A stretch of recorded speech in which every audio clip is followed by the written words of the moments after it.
Hi everyone, welcome to నైన్కాస్ kitchen. Today recipe గులాబీ పూలు. ఈజీగా ఇంట్లోనే స్వీట్ షాప్ స్టైల్లో గులాబీ పూలు ఎలా ప్రిపేర్ చేయాలో ఈరోజు మీకు చూపించబోతున్నాను.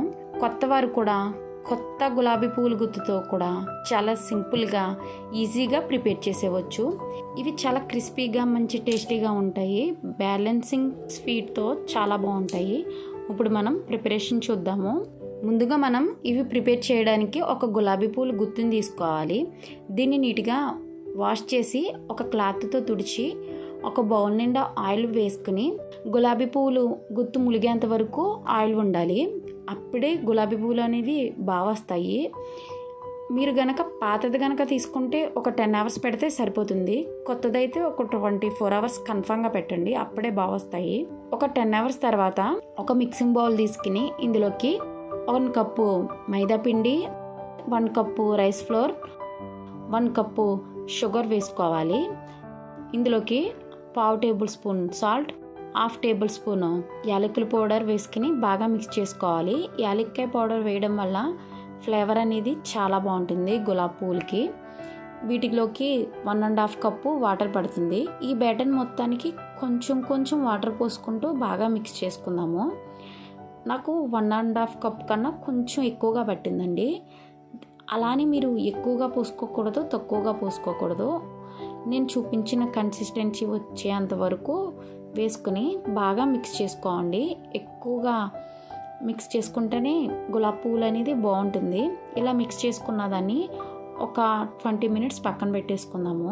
20 minutes తర్వాత ఒక 2 minutes బాగా మిక్స్ చేసుకుని ఇలా మిక్స్ చేసుకున్న దాన్ని ఇంకొక చిన్న బౌల్లోకి వేసుకుందాము. ఈ బ్యాటర్ని మొత్తం ఒకే దాంట్లోకి పెట్టుకుని చేసుకోకూడదు. ఇలా కొంచెం ఒక్కొక్క బౌల్లోకి వేసుకుని చేసుకుందాము.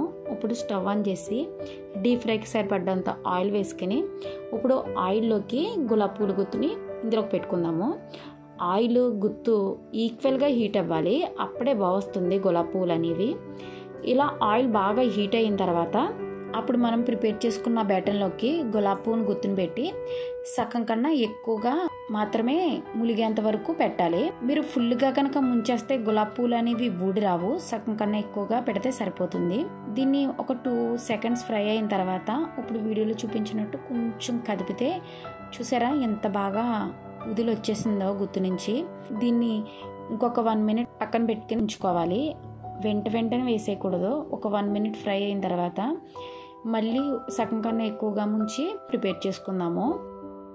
ఈ రెండాటిని ఫ్రై చేసుకుంటూ గులాబీ పూలు గుత్తును కూడా ఇందులోనే పక్కన పెట్టుకుని ఉంచుకోవాలి. ఎప్పుడు గుత్తు అనేది చల్లారనివ్వకుండా చూసుకోండి, అప్పుడే బాగా వస్తాయి అన్నీని. ఇవి ఫ్రై అయ్యేంత వరకు దాన్ని పక్కన పెట్టి ఉంచుదాము. ఒక 2 minutes తర్వాత ఫ్రై అయిన వాటిని కొంచెం బోత్ సైడ్ తిప్పుకుంటూ ఫ్రై చేసుకుందాము. ఇవి ఫ్రై అయ్యేటప్పుడు కొంచెం మెత్తగా ఉంటుందండి, చల్లారిక గట్టిపడిపోతుంది. దీన్ని ఒకే దగ్గర వేయకుండా మనం ఫ్రై చేసినప్పుడు పక్కనే పెట్టుకుందాము. ఒకే దగ్గర కనుక పెడితే దగ్గరకంటే అయిపోయి షేప్ అవుట్ అయిపోతాయి. గోల్డెన్ బ్రౌన్ కలర్ వచ్చేంత వరకు చిన్న గరిటెతో తిప్పుకుంటూ ఫ్రై చేసుకుందాము. ఈ గులాబీ పూలు కొత్త వారు కూడా చాలా ఈజీగా ప్రిపేర్ చేసేవచ్చండి. చూసారా, మన గులాబీ పూలు గోల్డెన్ బ్రౌన్ కలర్లోకి వచ్చేసాయి. వీటిని జాగ్రత్తగా వేరొక దాంట్లోకి పక్కన పెట్టేసుకుందాము. ఇవి చల్లారిన తర్వాత మాత్రమే మనం ఇంకొక డబ్బాలోకి పెట్టుకుందాము. ఇదే విధంగా అన్నిటిని ప్రిపేర్ చేసేసుకుందామండి. చాలా సింపుల్గా ఈజీగా ప్రిపేర్ చేసేసుకోవచ్చు. ఎక్కువ టైము పట్టదు, చాలా టేస్టీగా ఉంటాయి అండ్ క్రిస్పీగా కూడా ఉంటాయి. అంతేనండి, మన గులాబీ పూలు ప్రిపేర్ అయిపోయాయి. వీటిని మనం ఒక 10 days దాకా స్టోరేజ్ చేసుకోవచ్చు. ఈ వీడియో కనుక మీకు నచ్చినట్లయితే లైక్ చేయండి, షేర్ చేయండి, సబ్స్క్రైబ్ చేయండి. Thank you for watching.